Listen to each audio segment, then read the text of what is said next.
6h47 sur Europe 1, Gilles Simeoni, le président du conseil exécutif de Corse, est votre invité, Pierre, ce matin dans l'interview Vérité en duplex depuis Bastia. Bonjour Gilles Simeoni. Bonjour monsieur. Vous êtes depuis 10 jours le président de l'exécutif corse, mais vous êtes depuis plus de 10 ans une figure du nationalisme corse. Vous co-dirigez la région Corse avec Jean-Guy Talamoni qui depuis 40 ans défend le nationalisme corse. Comment expliquez-vous l'agression des pompiers corses jeudi soir? Pourquoi maintenant c'est quand même concomitant avec l'arrivée de 2 nationalistes à la tête de l'île? Oui, c'est assez curieux, mais bon, nous préférons penser qu'il s'agit d'une coïncidence malheureuse.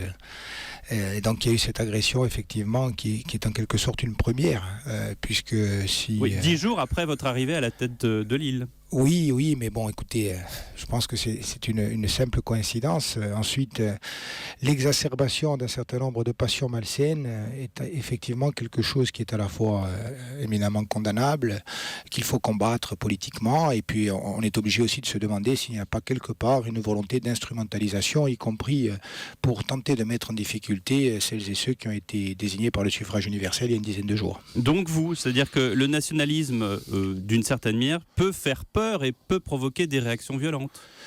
Non, je pense que effectivement le nationalisme peut faire peur. Vous le dites, vous dites oui, ça peut faire peur. Surtout que c'est un terme connoté et que dans l'histoire française et en Europe, il a malheureusement historiquement charrié des dérives, y compris des dérives xénophobes et racistes. Ceci étant, il faut dire à l'attention de vos auditeurs que le nationalisme corse est aux antipodes, totalement aux antipodes de tous les phénomènes de racisme, de xénophobie ou d'exclusion. Notre nationalisme est une démarche progressiste qui est l'affirmation de l'existence d'un peuple, le peuple corse, et pour autant cette conception du peuple corse est une conception ouverte, généreuse, accueillante, qui est conforme d'ailleurs à l'histoire de la Corse, puisque depuis des siècles, les femmes et les hommes qui sont arrivés dans cette île, quelle que soit leur origine, quelle que soit leur couleur de peau, quelle que soit leur religion, se sont intégrés, sont devenus partie intégrante de ce peuple. Nous pensons qu'il faut que ça continue ainsi et nous ferons tout pour que ça continue ainsi. Donc Gilles Simeoni, quand Jean-Luc Mélenchon parle de l'ivresse ethniciste des dirigeants nationalistes, vous lui répondez quoi ? Je lui réponds qu'il est totalement à côté de la plaque et que malheureusement, bien souvent, les problèmes qui existent en Corse, et qui sont des problèmes réels et auxquels il faut faire face sans surenchère et sans démagogie, sont instrumentalisés au service d'un débat politique intérieur qui est sain, le débat par lui-même, mais par contre, il y a, concernant la Corse, un certain nombre de prises de position caricaturales, souvent injustes, blessantes, qu'à mon avis, on n'accepterait pas si elles visaient d'autres communautés. Lorsque par exemple, on dit, y compris dans des éditoriaux de journaux, que la Corse est un confetti chargé de châtaignes et de chèvres. Je pense qu'on comprend bien qu'il y a là des termes qui sont extrêmement blessants pour l'ensemble des Corses. Gilles Simeoni, le procureur de Corse a annoncé hier soir 2 gardes à vue dans cette affaire. 2 suspects interpellés hier, apparemment des petits délinquants issus du quartier des Jardins de l'Empereur. Est-ce qu'on en sait plus sur eux, sur leur motivation ? Écoutez, non, je n'ai aucun élément au moment où je vous parle sur l'information judiciaire qui est en cours et sur les gardes à vue. Ceci étant posé, je rappelle, parce que les principes valent pour tout le monde, que les 2 personnes qui sont en garde à vue sont présumées innocentes. Qu'est-ce qu'on fait, Gilles Simeoni, contre des manifestants qui crient « Les Arabes dehors, il n'y a pas d'Arabes gentils, ce sont tous les mêmes ?» On a entendu ça dans le reportage de Salomé Legrand sur Europe 1 ce matin. Je n'ai pas entendu ces extraits, mais si je les avais entendus, j'aurais été encore plus choqué que je ne le suis au moment où je vous parle. Il faut être très clair, il n'y a pas de place. Il n'y a pas de place pour ce type de comportement. C'est scandaleux, c'est honteux. C'est aux antipodes, je vous l'ai dit, de la Corse historique et de la Corse d'aujourd'hui et de la Corse que nous voulons construire. Donc ça, il faut le dire avec force. Et je dois dire aussi... Mais au-delà de le dire avec force, est-ce qu'on le condamne pas ? Bien sûr, on le condamne sans aucune réserve, et surtout, on se donne les moyens de faire que ces comportements qui sont d'ores et déjà marginaux disparaissent complètement. Les moyens que nous avons, nous, ce ne sont pas les pouvoirs régaliens de l'État.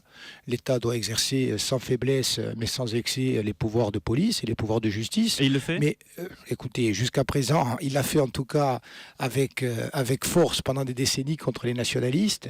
Il l'a sans doute pas fait de la même façon contre la délinquance, y compris la délinquance organisée. Il y a eu aussi, on l'a dit, des phénomènes de ghettoisation qui se sont malheureusement sédimentés sur la durée démesurées et qui conduisent aujourd'hui à des logiques d'exclusion réciproque qu'il faut combattre.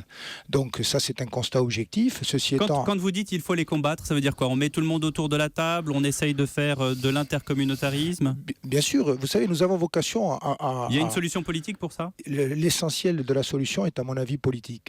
Et notamment en Corse, où nous avons vocation à construire un modèle d'intégration qui prenne en compte ce que nous sommes collectivement, c'est-à-dire un peuple.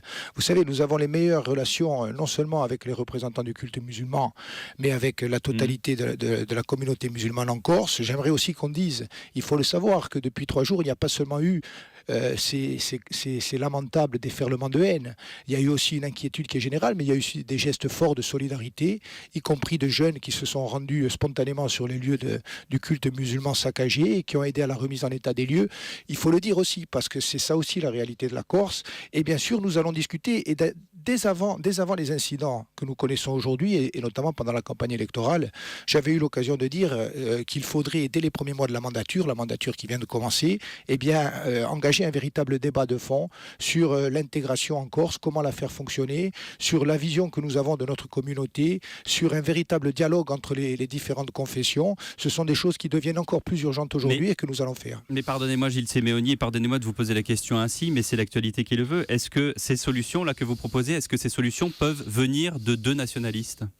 Mais elles vont venir des représentants élus des Corses. Nous sommes des nationalistes corses, nous sommes des gens qui défendons au quotidien les valeurs d'égalité. Les nationalistes corses qui ont prononcé le discours d'investiture en Corse et non pas en français. Oui, il y avait aussi un discours en français. Pour ma part, j'ai prononcé un discours en corse et en français, mais ceci étant, il n'y a rien de choquant à ce qu'un élu corse s'adresse à l'Assemblée de Corse et aux Corses en Corse. L'important, c'est de ne pas opposer les langues. Alors, nous avons été pris là aussi dans une forme de surenchère. J'aimerais quand même vous dire qu'il y a beaucoup d'élus de droite et de gauche, y compris lors de la mandature précédente, qui se sont exprimés en Corse, à l'Assemblée de Corse, sans que personne n'y trouve à redire. Merci beaucoup Gilles Simeoni d'avoir été en duplex avec nous depuis Bastia et merci à Bernard Mosca de Énergie Bastia pour la liaison technique.